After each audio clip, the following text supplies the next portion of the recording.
अगर सरकार नहीं कराती है तो फिर सरकार, ये मैं सरकार को बता देना चाहता हूँ कि आंदोलन होगा। फिर यहाँ पे ये धरना अनिश्चितकालीन चलेगा। और 21 तारीख की, परसों की हमने कॉल दे दी है, हरियाणा के हर गांव में धरना दें। मनीषा को न्याय दो, न्याय दो, न्याय दो। हरियाणा सरकार, पुलिस प्रशासन, बहन मनीषा को न्याय दो, न्याय दो, न्याय दो। प्रदेश की जो पुलिस है वो अभी तक कुछ नहीं कर पाई और शक के दायरे में है। तो भाई फिलहाल जो है डाणी लक्ष्मण में चारों तरफ अंधेरा है।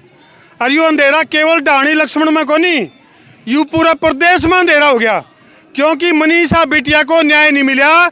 और भाई उसकी हत्या को सुसाइड करार देकर फाइल क्लोज, चैप्टर क्लोज करने की तैयारी में है कितने पुलिस प्रशासन। और भाई देसी पत्रकार कर्मू समेत कई सारे पत्रकार साथियों का कोई अता पता नहीं है। कई पत्रकार लापता हैं। क्यों भाई? लगभग 10 से 15 पत्रकार साथी गायब हैं, कोई अता पता नहीं उनका। फिलहाल ग्राउंड जीरो पे मैं मौजूद हूँ। क्या कहता भाई? हाँ, इबले कोई उसकी भी प्रॉपर जानकारी को नहीं। और भाई गुरनाम सिंह चडूनी जो कि किसान नेता हैं, वो मार्गेला मौजूद हैं। और भाई लगातार संघर्ष कर रहे हैं, चाहे वो किसान की बात करा या बेटियों की बात करा। और भाई मनीषा बिटिया, जिसको कि लोग तो नुका भी कुत्ते ने नोच ली, और मैंने को कुत्ता तो वफादार हुआ है, वह भेड़िया ने नोची है। और जो मेडिकल कॉलेज है, इसके ऊपर बहुत बड़े सवाल उठ रहे हैं। मैं एक बात जरूर कहूँगा, इससे पहले कि मैं किसान नेता गुरनाम सिंह चडूनी से बात करूँ, मैं एक बात जरूर कहूँगा, कमेंट में समर्थन में जरूर लिख दियो कि इस पूरे मामले की CBI जांच होनी चाहिए। जीवजा का पूरा मामला का दूध और पानी का पानी होगा। तो गुरनाम सिंह चडूनी जी पहुँच रहे हैं मौके पर। हाँ जी चडूनी साहब, क्या लगा आपने जिस तरह का पूरा हाहाकार न केवल हरियाणा में बल्कि पूरे देश में हो रहा है? बेटियां सुरक्षित को नहीं। सरकार की अगर मैं बात करूं तो महत्वाकांक्षी योजना बेटी बचाओ बेटी पढ़ाओ, लेकिन मनीषा लागू से कि अंतिम संस्कार की तैयारी कर ली नहीं तो उस योजना की। देखिए, जहाँ तक सुरक्षित का सवाल है, सुरक्षित तो यहाँ कोई भी नहीं है। किसान सुरक्षित नहीं है, मजदूर सुरक्षित नहीं है, सुसाइड लोग कर रहे हैं और रोजाना की कहीं ना कहीं कत्लों की खबरें आती हैं। लेकिन ये जो मामला है ये अति गंभीर है, अति गंभीर है। और उसके ऊपर जैसे सरकार दबाव बना रही है कि ज़बरदस्ती उसका संस्कार करवाया जाए, वो और गंभीर है उसके ऊपर भी। और दूसरी चीज़, जैसे निचला पोस्टमार्टम हुआ फिर ऊपरला पोस्टमार्टम हुआ, दोनों के अंदर अंतर है, वो भी एक और गंभीर मामला है उससे भी। तो इस सब को देखते हुए हम भी यहाँ पहुँचे हैं कि बेटियाँ तो सभी की सांझली होती हैं, न्याय मिलना चाहिए।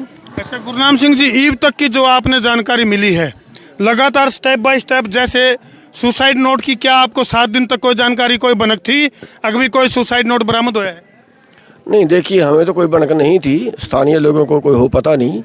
ये भी होता है कई बार कोई सारी चीज़ें पुलिस क्लोज भी नहीं करती, एकदम से सारी चीज़ें एकदम से ओपन भी नहीं करती, होता है, वो मैटर एक अलग है। लेकिन सवाल इस चीज़ का है कि अगर सुसाइड मिला था, सुसाइड नोट मिला था, तो फिर तो मामला तभी फिर तो ना SP को बदलने की ज़रूरत थी, ना पुलिस वालों को सस्पेंड करने की ज़रूरत थी। जब सुसाइड नोट मिल गया तो मामला ही कुछ और हो जाता है।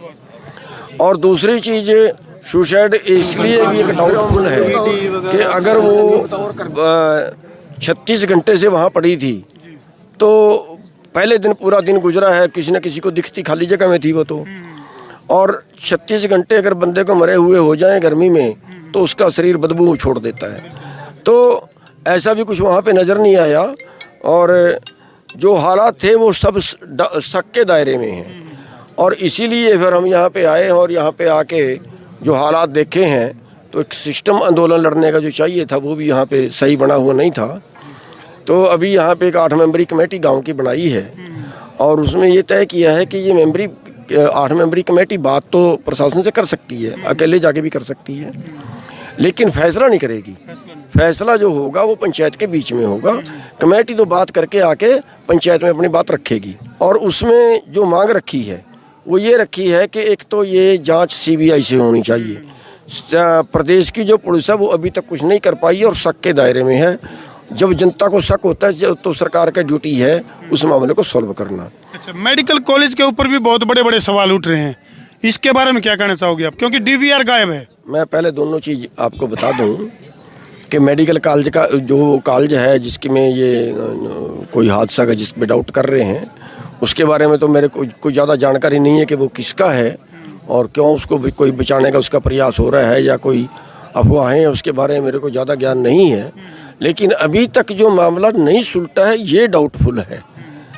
तो उसमें दूसरी मांग हमने ये रखी है कि पहला पोस्टमार्टम कुछ और बता रहा है, दूसरा पोस्टमार्टम कुछ और बता रहा है, और इसका एक पारदर्शी तरीका ये है कि हरियाणा में विश्वास नहीं है, उसको जो पोस्टमार्टम है वो तीसरे बार जो है एम्स से करवाया जाए और इस कमेटी के 2 आदमी पोस्टमार्टम में साथ में हों।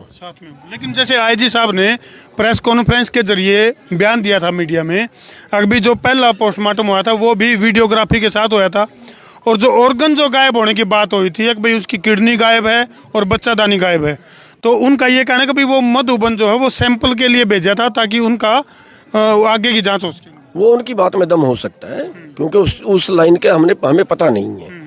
क्यों एक तो ये तय का कि ये विसरे की रिपोर्ट भेजते हैं कि उसमें जहर है कि नहीं है, वो शायद कहीं लेबोरेटरी में तीसरा रिपोर्ट के लिए उन ऑर्गन को भेजा गया। हाँ, उसके बारे में हमें पूरी जानकारी नहीं है।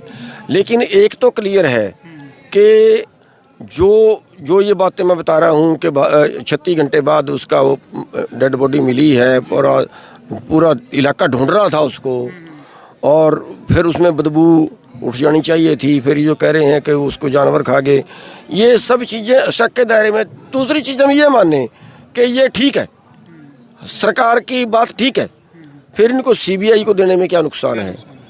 दूसरी चीज़, सीबीआई उस पर भी काम करे जिसने किसी को बचाने की कोशिश करी हो। अगर डॉक्टर ने रिपोर्ट गलत बनाई, डॉक्टर को भी ठोके। अगर कहीं किसी पुलिस ने बचाने की कोशिश करी, उनको भी। अगर कोई राजनेता बीच में, उसको भी ठोके। एक पारदर्शी बात, अगर सरकार इंसाफ चाहती है तो सीबीआई को देनी चाहिए, पोस्टमार्टम एम्स में कराना चाहिए। और अगर सरकार नहीं कराती है तो फिर मैं सरकार को बता देना चाहता हूं कि आंदोलन होगा। फिर यहाँ पे ये धरना अनिश्चितकालीन चलेगा। और इसके साथ साथ 21 तारीख की, परसों की हमने कॉल दे दी है। आपके माध्यम से भी हम हाथ जोड़ के प्रार्थना करते हैं हरियाणा के हर नागरिक के आगे, बल्कि देश के हर नागरिक के आगे, हरियाणा के हर गांव में 3 घंटे का जो है वो धरना दें, 12 बजे से 3 बजे तक परसों को, और शांतिपूर्वक वो हो। एक देश का हर नागरिक अपना योगदान इस आंदोलन में दे, क्योंकि ये इंसाफ का मामला है। और अगर फिर भी सरकार नहीं मानती है तो फिर परसों को ही यहाँ पे कमेटी से मीटिंग करके पूरे हरियाणा के अंदर आंदोलन खड़ा करने का फैसला लिया जाएगा। चटोनी साहब, सुसाइड नोट से कितना ताल्लुक रखो आप भी, इसमें कितना सेटिस्फेक्शन है? क्या वाकई में जो वो सुसाइड नोट है वो मनीषा बिटिया के द्वारा लिखा गया है या फिर उसको कुछ बाद में प्रपंच रचा गया है? क्या लगा आप? इसके बारे में हम कुछ नहीं कह सकते, सारी चीज़ें ये तो अंधेरे में है, लेकिन डाउटफुल है। जब डाउटफुल है तो उस पर डाउटफुल पे किसी को सजा नहीं होती। जब डाउटफुल है उसको क्लियर करना जरूरी है, वो हैंडराइटिंग भी मिलानी चाहिए।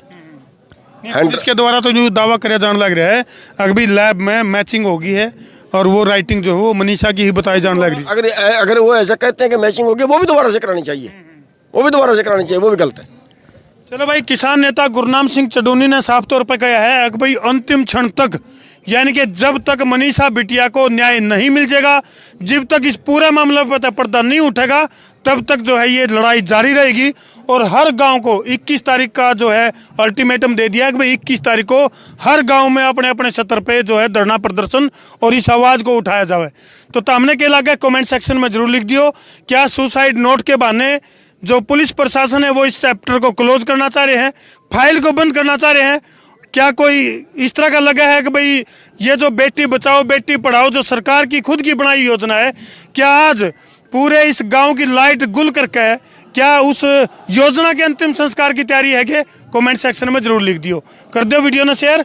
मैं उतारा देसी पत्रकार धर्म। मनीषा को न्याय दो, न्याय दो, न्याय दो। हरियाणा सरकार मुर्दाबाद, पुलिस प्रशासन मुर्दाबाद, बहन मनीषा को न्याय दो, न्याय दो, न्याय दो। मनीषा हम शर्मिंदा है, आपके कातिल जिंदा है। बहन मनीषा हम शर्मिंदा है, तेरे कातिल जिंदा है।